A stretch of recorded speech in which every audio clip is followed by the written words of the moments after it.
Well, this is a video that has to be made, and I thought I would never have to make a video like this, to be completely honest. Now, if you remember, or maybe you don't remember, I was one of the first persons to receive the Varla Eagle One across Europe well over 1 year ago, and I've made a bunch of videos already on this electric scooter, which has the playlist linked below. But listen out, if you are considering buying a Varla Eagle One, if you already have a Varla, and I guess if you're maybe going through their customer service and stuff like that lately, this video will be definitely helpful for you. Now, the last video I actually made on the Varla Eagle One was actually the controller when it blew on me. You can have a look at that video if you want, but this is the replacement Varla Eagle One, and I'm going to tell you exactly how I actually got to this point. So when the controller blew, and I'm going to tell you what's happening to the old Eagle One now, which is actually quite interesting, which I'm kind of shocked. But when the controller blew on my old Eagle One, I contacted Varla. Now this is going back in January or February, and at that time China were coming in and out of lockdown,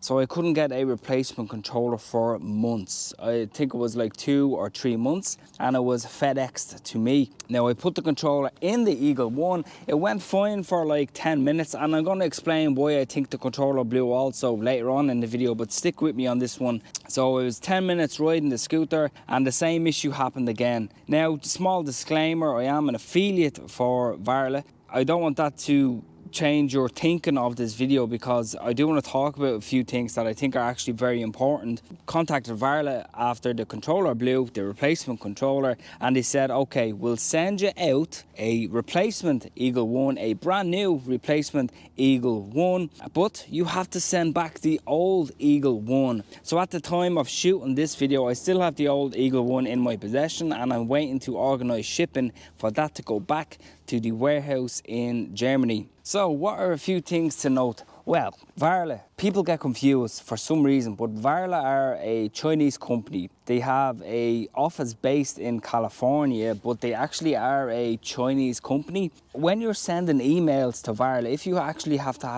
a problem with it, you need to bear in mind the time zone difference. Now, I am in Eastern Europe, so often if I contact Varla for whatever issue, for example, minor, big, whatever, I would typically get an email replied to me at like 4, 5, 6 a.m. And then, of course, I would reply, but then generally they wouldn't reply because they're finished work at that stage in China. So you won't get an email till the following day, 24 hours. Or sometimes I found it was actually a 48-hour difference. And Varla is a grown company, and they have 3 really nice scooters, which is the Varla Pegasus, then the Eagle One, then they have the Eagle One Pro, which I would really like to get my hands on because the spec on that looks very good. And another tip would be, when you are writing emails to a country where English is, I guess, not widely spoken, word your emails clear and simple language, and be polite. Don't be rude. You see, the original plan for the Eagle One was to actually make more videos, but I was getting frustrated because I hadn't ridden the scooter in 5, 6 months at that stage, and I was actually using the Varla Pegasus to commute daily. Now, a few things to note. Here's what happened on the old Eagle One, which is very important, I think. On that day when the controller blew, I had just over 1,000 kilometers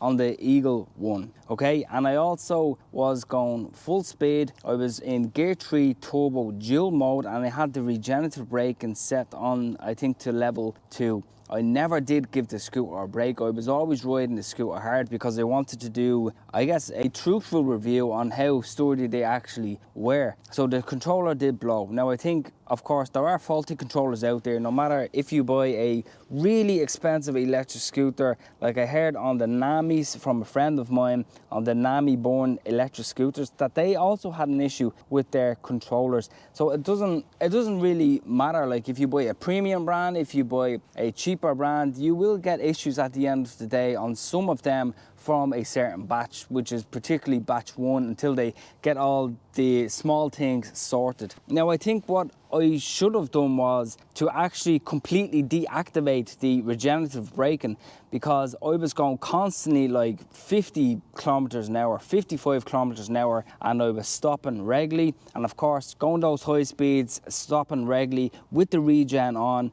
it was sending a surge right back into the controllers. And I think that's why it blew one of the MOSFETs, which you can see on the picture right now, and one of the capacitors. So my plan for this brand new Eagle One is to continue making videos on it. So I'm going to be basically, the next video to follow this is going to be me putting everything, unfortunately, back on all the small upgrades that I done to my Eagle One, such as the rugged clamp. I will be putting the washers back onto the front mudguard, back onto the rear mudguard. I will put the water display cover back on, doing a few little things like that. That's going to be the next video. But I don't want anybody to think that I've been paid to say this. I think their customer service is actually quite good. I've already heard of people getting replacement scooters for them. So this is my situation, my own personal situation, and it's just one of them things that happened.